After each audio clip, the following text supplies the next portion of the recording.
This is Sky News at 9. Still to come, we'll see what's on the front pages of tomorrow's papers as they come in with the journalist Eve Pollard and also the director of Viewpoint Africa, Ayo Johnson. Stay with us. This is Sky News at 9. You're watching the press preview. A first look at the pages as they arrive. So we'll talk through those in the next half hour with a fabulous Eve Pollard. Great to see you back, Eve. And also with Ayo Johnson from Viewpoint Africa. Great to see you too, Ayo. Before we do that, though, we're just going to run through the main stories tonight and the defence through the stories on tomorrow's papers now with Eve and with Ayo. But before we do, because at the minute, as is often the case, we're a bit light on the papers, just your thoughts on Sir Paul. Great, isn't it? I mean, he's marrying a woman he's been with for some time. He's marrying a woman that his children admire and respect. Which is crucial in all of this. Very important. He's marrying a woman who's as rich, probably maybe not quite as rich as him, but very, very wealthy, so it's not been done for... And obviously they're great friends, and they have homes in the Hamptons, you know, the great place to live, on the coast right by near New York. And I think it's rather nice, actually. It's rather gives people hope. There is still a chance for love It's not when bad. you're middle-aged. Middle-aged, 69, it could be the new middle age. Yeah. Quite right, too. Do you share that enthusiasm, Ayo? Well, I must admit, it's amazing. 3 times lucky. I mean, how many men in the world get to have that opportunity? He's looking very well himself. His hair's nicely dyed, I would say. He's looking very young, very youthful, and I would say good luck to them. And I hope he has a very successful marriage. Look at her. I mean, I can't remember off the top of my head. She's either 58 or 52. But either way, amazing. She looks absolutely amazing. She's a very groomed New York girl, isn't she? I'm being told 51 in my ear. 51. But either way... Yeah, there's something like about 15, 16 years, isn't there? But she looks fabulous, doesn't she? Just incredible. And of course, Sir Paul hasn't signed a prenuptial agreement of any sort, so he doesn't have to worry about money. I mean, clearly, this is real love, I would say, be that he's 69 heading for 70. Yeah. Yeah, well, so money is one thing those who don't have to worry about, which is a very nice position to be in. Yes. Let's turn to the papers, and the Eye has come in. Fox says sorry over links with his best man, Eve. I mean, he said sorry, but he said he hadn't done anything wrong, which is a... Well, there is this inquiry, which, of course, is from his own ministry. And, of course, the opposition is saying we want a bigger inquiry than that. It just seems rather sad, because this has been sort of getting going, hasn't it, the last 2 or 3 days. And he's apologised, which is good, but you often feel with politics, to apologise like that is like blood in the water. The sharks scent it and gather round. Tomorrow he's going to have to answer questions in the House. Well, I mean, this is it, as it says, you know, he's going to face the Commons today from their perspective. It's tomorrow's paper. That is going to be really uncomfortable, Ayo. He's under immense pressure to have come today to apologise in the public, nonetheless saying, be that I've said I'm sorry if I've caused any harm, I don't think I've done anything wrong. Be that I think the Prime Minister was right to ask for the report by Monday. So he wants to nip this in the bud and address this problem once and for all, because the Labour's literally circling around with the knives out to get him. What's your reading, Eve, by the fact the Prime Minister has said, I want an interim report on my desk, you know, given to Gus O'Donnell passing it to him by Monday morning? I mean, that's bringing that 2-week schedule right down. What does that tell you about what the Prime Minister's thoughts on this are? Number one, I think it's very irritating that here we are in the time of enormous financial economic crisis, and what you have on the news every day is the opposition having a go at a cabinet minister. Number two, I think that David Cameron is thinking this should not be overshadowing everything that's going on at this moment. We've just come out of 3 weeks of party conferences, probably wants to get on with doing stuff. And, I mean, the interesting thing is Liam Fox is an interesting character, isn't he? He's very much of the right. And perhaps David Cameron really does want to keep him in the cabinet, better inside the tent than outside the tent, and perhaps he just wants it to go away. But I think he's the Minister of Defence. There's state secrets, there's a lot of private information that shouldn't be made public. To have a man beat his best friend, long-standing friend, to be lurking around such sensitive material, the question is, how much did he see? How much has he put this country at risk? And also, was there any financial? Well, that's not yet to come out. And that's the most... He said no, hasn't he? He said he's not benefited from the relationship, and he has, you know, obviously, if any information comes out that secrets or delicate information has been passed on to Mr. Verity, I mean, that's the end of it all, isn't it? I mean, he's saying it hasn't happened. And the fact that he had cards with the House of Commons logo. Which is very strange. Very strange. Well, and advisor spelt wrongly. Did you pick that up?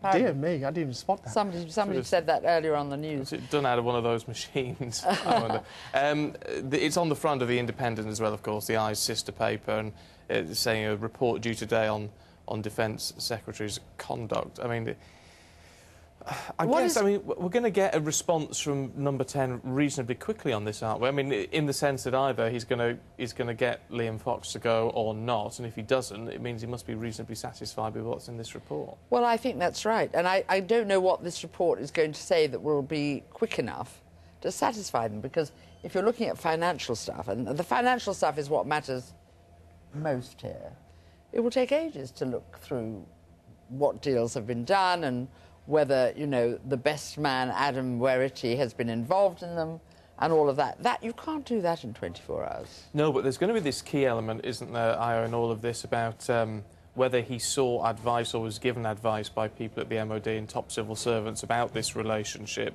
I mean, there were claims in the week that he had been warned off it, as it were. Now, if it comes out that he had been warned off it but had done nothing about it... That seems to be dangerous. That goes the degree of how much was he told about it and the significance of that. I mean, was it put on paper? Was it just a verbal that he was told? Did he have someone shuffling him all the time, telling him, you shouldn't do this and you shouldn't do that? Can I say, if you were a minister and you took...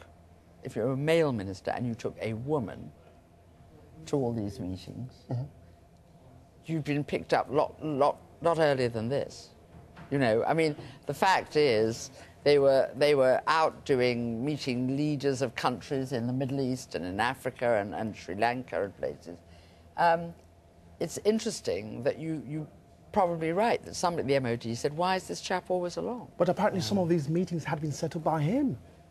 Well, yes, but that's all this confusion over this email, isn't it? And which now Liam Fox is saying, well, it was a chance encounter between Mr. Werity and this other person in this hotel in Dubai. Well, he says it is.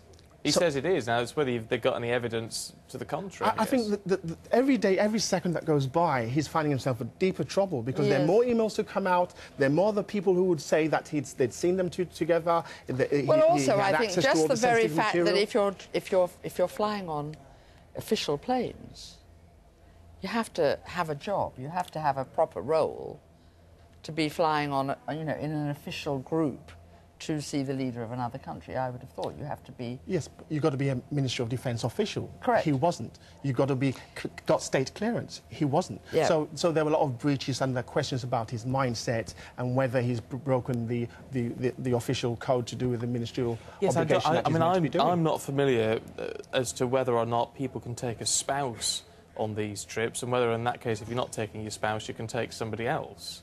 Well, that would fall into sometimes you take a spouse because you're meeting a minister who's also... I mean, you usually find you're taking a spouse when, at the other end, you'll be asked to do some socialising with a spouse, you know. Whether that's so, we don't know yet. I mean, all these things will come through tomorrow, won't they? The Guardian has got some interesting takes on this.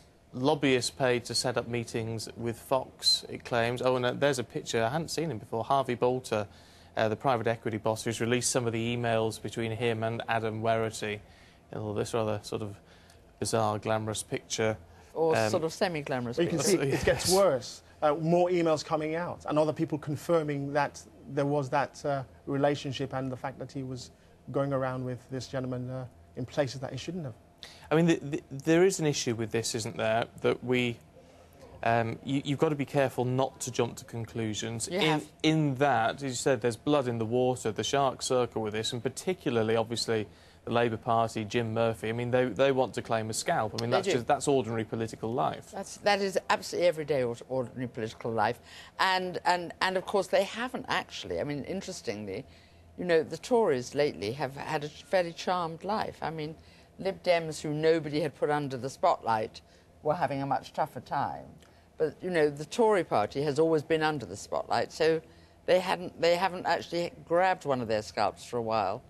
It's interesting that The Guardian has been pushing this, and they've been pushing this with Jim Murphy, haven't they? Yes, yeah, indeed they have. What time is it? I'll tell you what, we'll just... Because we've only got these 3 papers, and a few more stories, though, for you, so we will look at those in just a moment. But we'll just take a short break and back with more papers in a couple of minutes.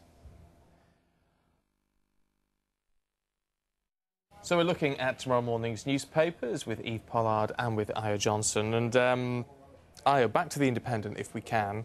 Gaddafi's hometown close to falling. This is Sirte, of course, a coastal town. We know it has been a problem for the fight. A lot of casualties, actually, on Friday. Toned things down a little bit yesterday, but they do feel like they're moving in. And I guess this is strategically very important in that they're sort of saying, aren't they, if Sirte falls, it ends the war. That's the mindset. If Sirte goes, the war's ended. Hopefully we can capture Gaddafi and his inner circle. They will take them to The Hague. But nonetheless, I must say, a lot of people are losing their lives. The battle is to the bitter end, it would appear so. The NTC is fighting, and it would appear that Gaddafi and his supporters are fighting to the very end. And a lot of civilian casualties here. Well, this has been one of the problems. You couldn't send in the planes, you couldn't send in the drones, because civilians have been put in line of fire. And it's only today you've seen they really... I mean, there's a guy who was shooting all the windows out, wasn't he, in that picture we saw just now. A lot of civilians, a lot of needless death, and where Gaddafi is, we still don't know. No, and that's going to be key to this, Io, isn't it? I mean, actually tracking him down. I mean, he seems to have just completely gone off the map. Well, it's a bit worrying because him and his inner circle, the cabinet, very few of them have been spotted anywhere else. There are signs that he might have gone to Algeria, or he still could be in Sirte. He could be in other parts of Libya. He could be driving forward the insurgency. And his sons, they are yet to be seen. We don't know exactly where they are. We get the odd broadcast from them ever so often to show that they're still alive, still here. One went to Niger, didn't he? But there we go. But of course, apparently they're moving at night. He's got to move with much smaller groups than he's ever been used to. And of course, there's a huge desert there, isn't there? I mean, it's a huge country, Libya. It's a matter of time. He will be caught. There's no doubt about that. He's also, of course, got loads of money. So he can bribe, he can pay people, he can... Where it gets to a certain stage where money can't help you, the people around you can't support you, then you're up and then you've got to hand yourself in. And hopefully, you know, we could save Libya and everybody else endless deaths and endless problems. I'll tell you what, and it's returning back to Dr. Fox, the Telegraph's just dropped on my iPad, and I mean, it's no surprise, I guess, the Telegraph have perhaps gone through some of their old non-redacted records. Yes. But this could be a killer blow, couldn't it? That could be the killer blow, because it's always been that if you know, money has been misappropriated in any way, then that's the dangerous thing.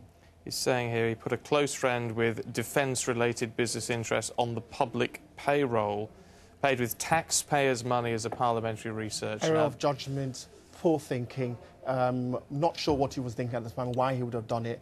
Clearly he's been caught out, and this would be an extra dagger, a nail in the coffin, I'd say.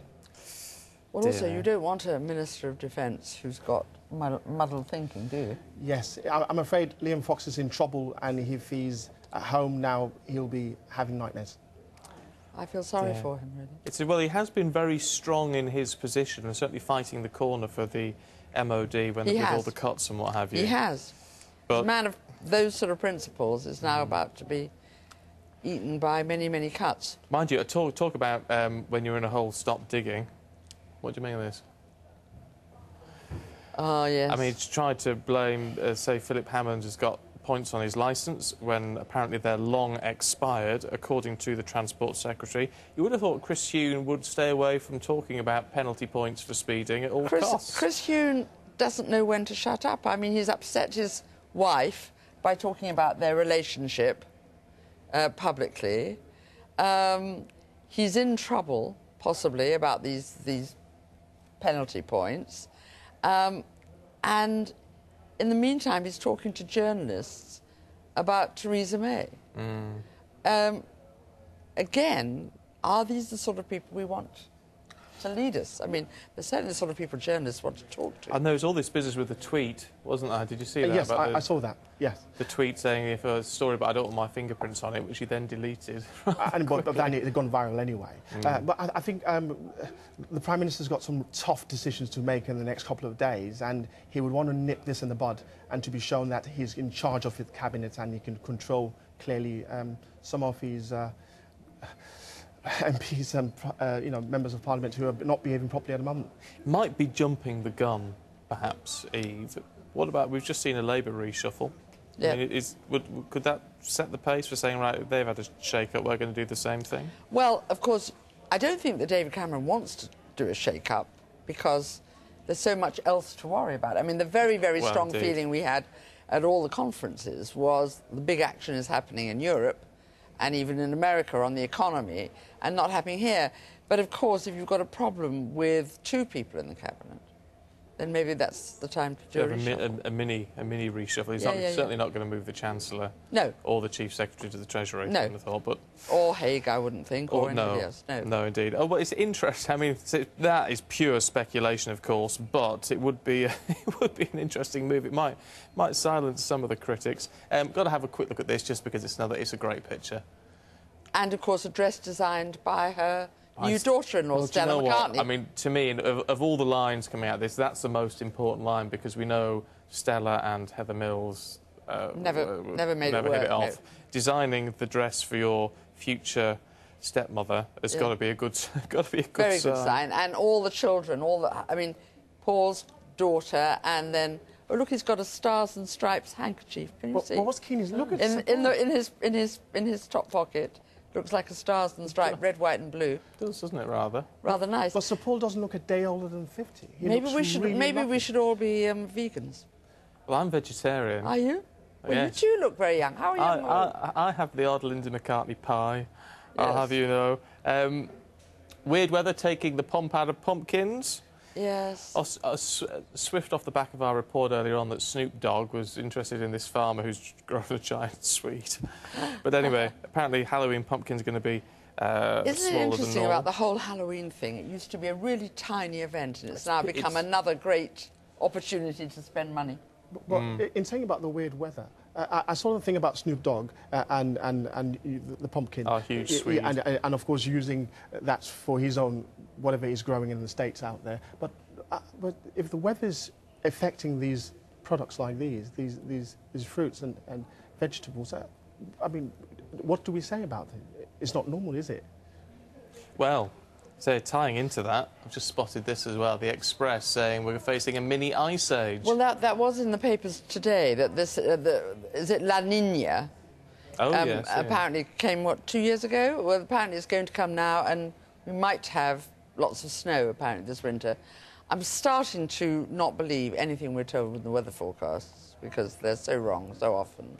So I'm trying not to believe this because the idea of weeks of snow is just too depressing. Oh. Well, yes. we had some of the warmest weathers only a few weeks ago, so it wouldn't surprise me for us to have, what, -20, that's been reported in the press somewhere, saying -18, -20 degrees in a few weeks' time. It could happen, but it just shows that we're having freak weather and our environment's messed up. We'll all be buying tyre chains at this rate. Yeah, but that's all we will be buying. That's the terrible thing. I mean, for the economy to get back on its feet, people have to go out, people have to go to dinner, people have to go to the shops. They won't be if the weather's bad. And the insurance companies. I tell you what they can do, they can sit in and watch the X Factor. We've down the last 30 seconds. Gary Barlow, what's he been doing? He's thrown a tantrum, apparently, is our Gary. Has he? I thought Gary was Ranted at producers. Well, he was very angry about a child being on last week, wasn't he? Was he? I don't know. Yes, apparently he was. And he said we shouldn't really have children going through agony going on X Factor. But I think he's replaced, you know, he's got that mean look about him when he's going on to the be show. the new Simon, is he? Yes, he's very strict and, you know, so maybe he's feeling the pressure. He's been very good. I quite like Gary Barlow, but So there you go. Eve, great to see you both. Thank you very much indeed. Just